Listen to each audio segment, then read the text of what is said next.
So a lot of craziness has been happening in the markets and the economy recently here in 2022. Inflation is at 40-year highs. The national average price for a gallon of gas surpassed $5 and even $6 most recently. The housing market is finally slowing. There's just so much to talk about. However, the biggest piece of news that we got was on June 15th when the Federal Reserve decided to raise interest rates by 0.75%, the largest increase since 1994. There's a lot to break down here, and if you're confused about what this means for you in the overall economy, don't worry. In today's video, we'll be breaking down how the Federal Reserve is fighting inflation and what it all means for your personal finances. So whether you're watching this in July of 2022 or later on down the road, either way, if interest rates seem to change over time, this one's for you. So as everyone knows by now, inflation is way too high, and according to a survey by Pew Research, has become the top concern facing Americans today. A few weeks ago, new data showed that inflation is continuing to rise faster than estimates, now at another 40-year high. One of the largest contributors to surging inflation is energy costs, specifically gas prices, which are also at all-time highs. So what can be done to fight inflation and bring prices down? Enter the Federal Reserve. We're strongly committed to bringing inflation back down, and we're moving expeditiously to do so.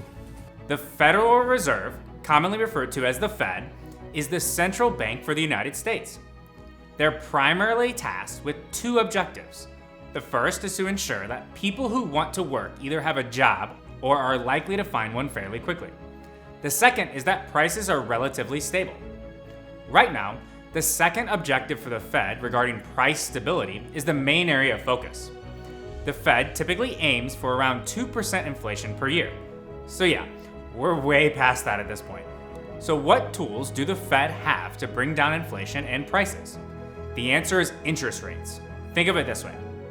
Let's say that you want to buy a watch for $100, but you did not have enough money to buy that. So you decide to ask your friend if they could loan you $100 for the watch. They give you the money and charge you 0% interest. What a great deal.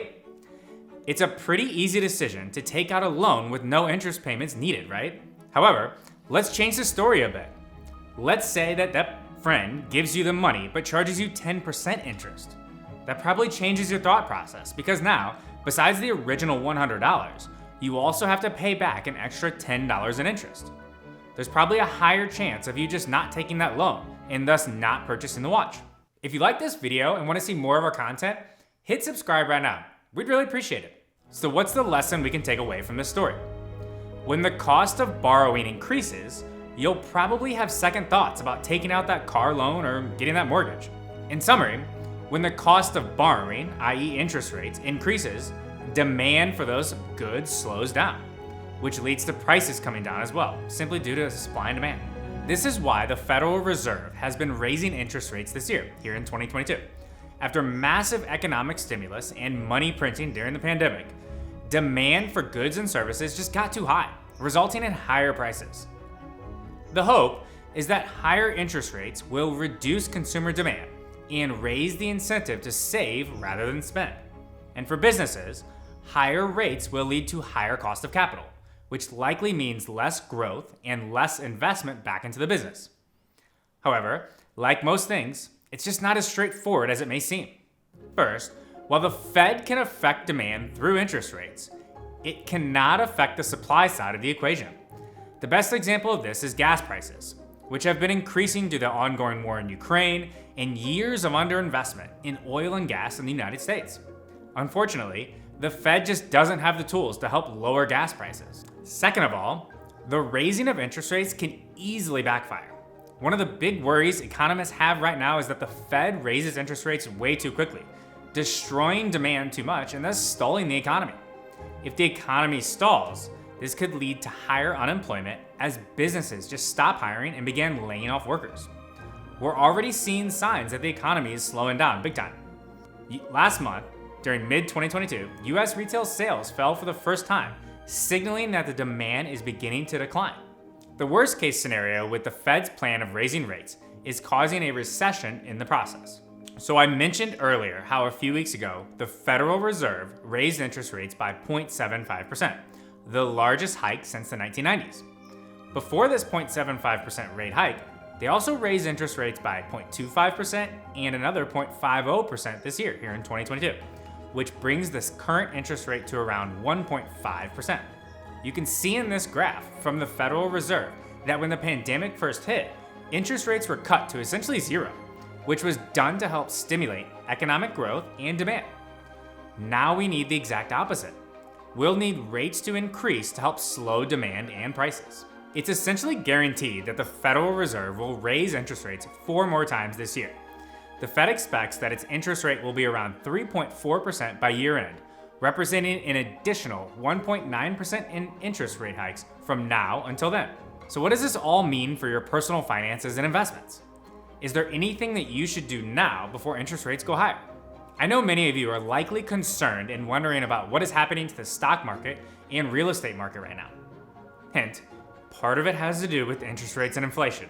When interest rates go up, it can negatively affect the valuation or expected fair value of stocks, specifically growth stocks.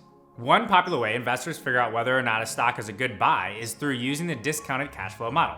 The discounted cash flow model, or DCF, takes the projected future earnings of a company and figures out what those future earnings are worth right now. Part of this equation is heavily reliant on interest rates. When interest rates are higher, the present value of future earnings are worth less, thus making the value of the stock lower. This hurts growth stocks significantly more than the value stocks, since most of a growth stock's value relies on future earnings growth. In fact, when you compare the year-to-date returns of growth stocks and value stocks, you can see that the value stocks has not declined nearly as much as growth has. This concept of low rates leading to higher returns can help explain why the market was on fire for the past couple of years. This year, in 2022, as interest rates increase, the market is struggling to figure out where the new fair value of stocks is at. Through this time of volatility, one common strategy will be to just hold your investments and dollar cost average over time. And while no one knows where the bottom is, history says that buying when the market is down typically turns out all right. So next, let's talk about what interest rate hikes means for the housing market. This year, the housing market has completely changed. At the beginning of the year, the average 30-year fixed rate mortgage was around 3%. Now, it's almost at 6% and continuing to go up. And that's the highest level since November of 2008. Here's an example that shows how insane this jump really is. Let's say that you get a $400,000 loan with a 30-year fixed rate mortgage at 3% interest rate in January. This would cost you about $1,686 per month, excluding taxes and other fees. The total payment over the 30 years, the all-in cost, would total to about $607,000. With $207K of that being interest. Now, let's say one of your friends gets the exact same loan today with the mortgage rate at 6%, so double that. That same mortgage would cost approximately $2,398 per month, and the all-in cost would be $863,353, with over $460K of that being interest. A 6-month swing in mortgage rates would result in a 42% increase in overall monthly repayments. That's wild. While the Fed does not directly change mortgage rates, since they make it more expensive for banks to borrow by raising rates, the banks will in turn pass on these higher costs to the customer, aka the person taking out the mortgage, you.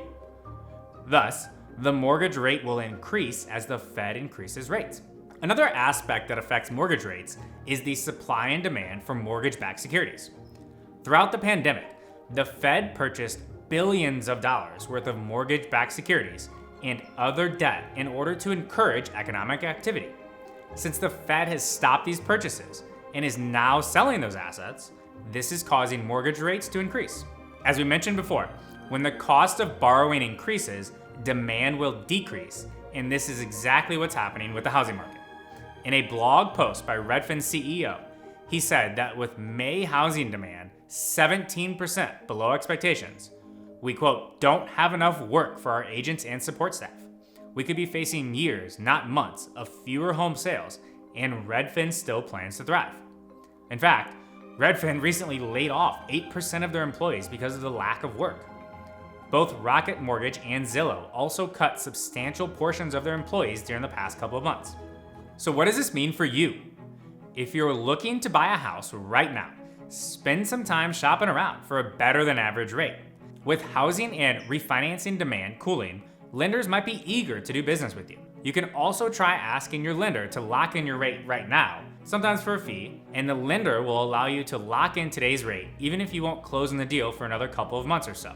Lastly, you may want to stay away from adjustable rate mortgages, which are loans with an interest rate that can change depending on some market benchmark rate. As Bankrate describes it, there is little upfront savings, with an average of just a 0.5% in savings for the first 5 years, but the risk of higher rates in future years looms very large. In addition, new adjustable rate mortgages are now structured to change rates every 6 months rather than every 12 months, which was the previous norm. Over the next months, we'll likely see home prices start to decline as mortgage rates continue to decline. However, more than a decade of underbuilding and millions of millennials moving into the home buying stage of life have created a significant imbalance between housing supply and demand. And while rapidly rising mortgage rates may suppress demand for the short term, I would not expect home price appreciation to come to a screeching halt. But if you aren't looking for a house, what else should you look out for? The first is high interest debt, such as credit card debt or high interest personal loans, or any debt that maybe falls above 5-6%. With credit cards specifically, because most have a variable interest rate, it's likely that they will increase in direct correlation to the Fed's interest rate hike. CNBC recently found that cardholders will typically see the impact of higher rates within 1 to 2 billing cycles. In fact, data from LendingTree show that the average credit card interest rate has already begun to spike. This means that if you currently carry a balance on your credit card or any high interest debt, it's very likely that you'll have to pay even more for interest charges in the future. So, what do you gotta do? It's best to try and pay off that debt as soon as possible. With the Fed projected to do 4 more interest rate hikes this year, credit card debt and any other high interest debt will only get more expensive from here. And while we've talked a lot about the negative effects of higher interest rates, there is one great benefit that you should take advantage of. The rates on savings accounts or cash accounts that offer high yield savings will move up with the Fed's interest rate. We recommend looking around online to find the best yield that you can get on your savings to make the most out of your cash savings. Typically, online savings accounts will pay a higher rate than the traditional brick and mortar bank because of less overhead expenses. In fact, the average savings account rate sits at around 0.07%, while the average online savings account is near 1%. Here at Wealthfront, our cash account offers a 1.40 APY on your savings as of June 17, 2022. The point is, if the bulk of your savings is still at a traditional bank, we highly recommend exploring online options that may provide you with a better rate on your savings. That being said, thank you guys so much for watching, and I'll see you in the next video. I'm Tony from Wealthfront. Take care.